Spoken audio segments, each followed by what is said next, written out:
Hey guys, welcome to Titty Head's channel. Please like and subscribe for more videos and check out my Patreon in the description box down below for more content. Hey guys, welcome back to the channel. I'm your host Titty Head, and today we're talking about Stargirl, the new DC show. The first two episodes have already come out, and the reason I waited for the second episode to come out is because the first episode seemed like it wasn't done, it wasn't a finished product.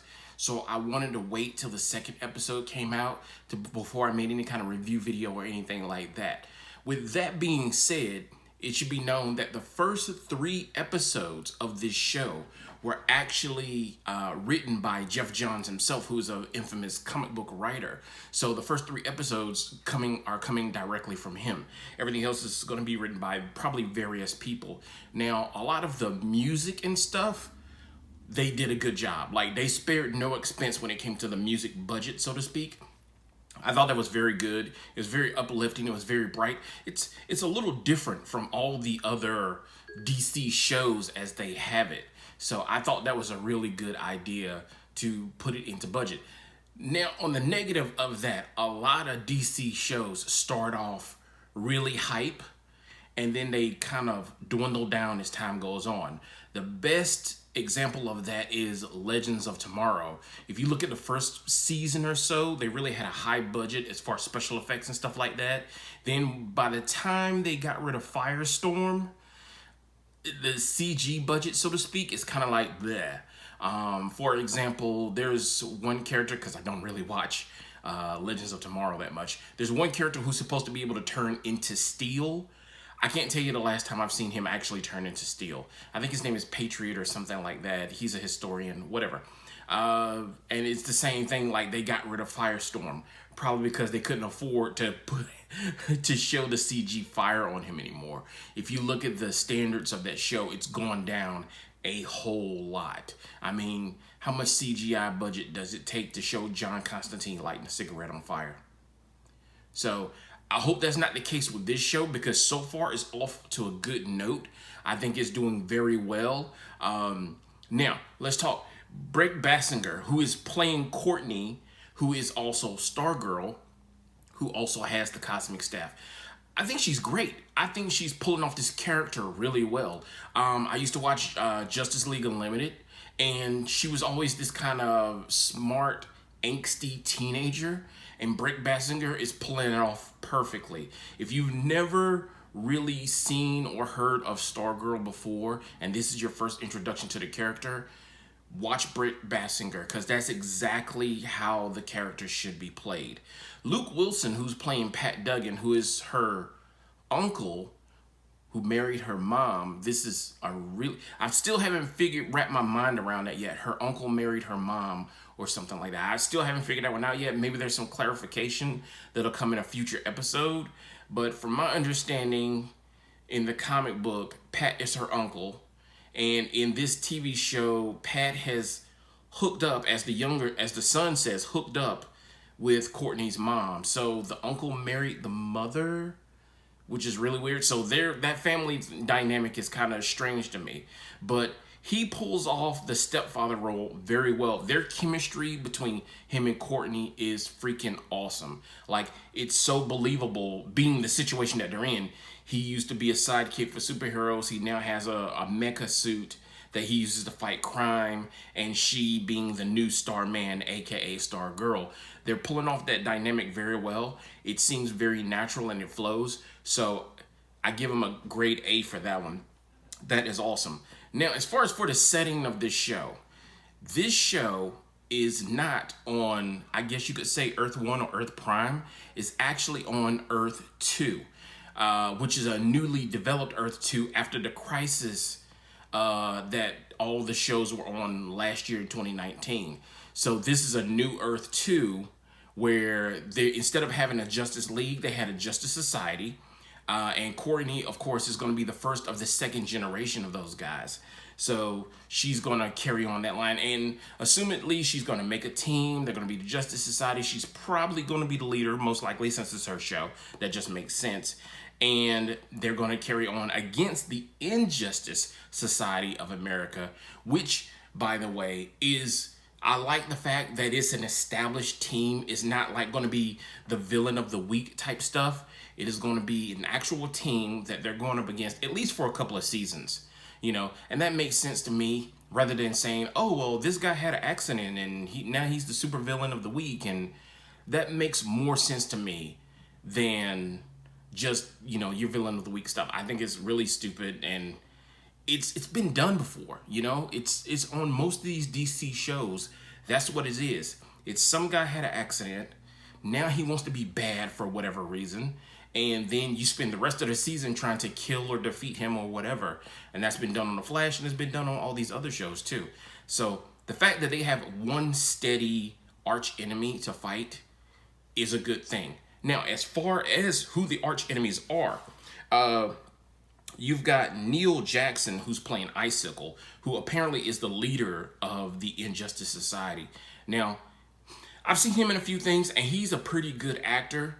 I'm trying to figure out already, like, what is their plot here? Because apparently in the first couple of episodes, he's not even in town when they come to town. He's off on some random mission, and he left everything under control of the Wizard. Now, the Wizard is played by Joe Nisvecki. I hope I'm saying that right. Joe Nisvecki. And I like the fact that him and Brainwave, who is played by Christopher James Baker, they have families. Like, once they defeated the Justice Society of America, they went on to get married and have children and, you know, have lifestyles of their own. You know, that is character development. That is like, I mean, what point of this show would it be where the two bad guys, well, you know, we're going to be bad guys, I'm going to rob banks and make lots of money. No, they went on to have lives. They defeated their enemies, went on to have lives, and went on to take control of everything around them. I think that's great. That is good character development. If the show's writing keeps going on like this, it will be better than any of the shows, namely Batwoman. I'm sorry, Batwoman. I had to bring it up. Batwoman. Sorry it didn't work out, Ruby Rose. I blame the writers. Point blank, I blame the writers. But they went on to have lives, and that's a good thing. The one thing about the Injustice Society of America that I did have questions on, and I'm glad I waited to the second episode, was Solomon Grundy. Now, for those that don't know who Solomon Grundy is, he was a former mob boss who got basically backstabbed by his allies, and then his dead body was thrown into a mystical swamp, and he came back to life as some kind of hulking, gigantic zombie. He's literally a zombie. You see him in the first opening fight of the first episode, and then you see him again when Icicle returns to town, and he's locked in the basement. So I was wondering, like, where did they keep him? Where do you hide him? I mean, he's like a 8-foot tall hulking zombie. What would you do with him when he's not actually fighting somebody? So I'm glad that they didn't leave that detail out, and they're covering their bases, and I think that's good writing on the part of Jeff Johns. Like I said, he wrote the first 3 episodes, so I think he's doing a really good job at keeping up with everybody. I think that's a sign of a good writer. And, you know, if you know me, if you watch some of my videos, you know I feel like writing is the key to a lot of this stuff, because it gives you the direction and the ideas to put these great stories together. So Solomon Grundy, he's not forgotten. He kept him... I don't know how long he was in the basement, but he kept him in the basement this whole time. The cinematography of this show seems to be very good. I like the way they do a lot of small town day shots. It's sort of reminiscent of The Flash just a little bit. I feel like the shots in The Flash are very static. It's like, it's his apartment, her apartment, the outside of, you always got that one shot of the outside of Star Labs. I feel like the cinematography, at least in these first 2 episodes, they really put in some work. They really scouted the locations. The overall look of this show is actually awesome. It does remind me a lot of The Flash, but at the same time, it is better. It's just the location and the scouting of the shots. It just seems a lot better to me. Now, in these first 2 episodes, the thing that I like is they are not afraid of the action. and along with the CG. The very first thing you see in these two episodes, between the two episodes, the very first thing you see is an action shot of the Injustice Society of America taking out the JSA. That also introduces you to Starman, who is played by John McHale, and I believe this is going to be a recurring role for him. So even though he's technically dead, you will get to see him again. And I'm kind of interested in that because from my understanding, different Starmen had kind of, to some extent, a little bit different powers when it came to the staff. So that's something very interesting. I like the fact that they're not afraid to go ahead and put it out there and put a big action scene, and that captures your imagination and makes you want to watch the show. The show itself, the rest of the show, as far as getting to know the characters and everything like that, I feel like the show altogether is geared towards a bit younger crowd than normally the CW is looking for. I mean, they are teenagers as opposed to the Flash where they're all adults, young adults, but adults, you know, stuff like that. So I did feel like there was a more of a teenage vibe to this show rather than like I said on the Flash or Legends or stuff like that. You got to remember, all these other superheroes are adults, but the main character on this show and probably the next generation of JSA is going to be composed of teenagers. So I feel like this show is geared towards a little bit younger audience.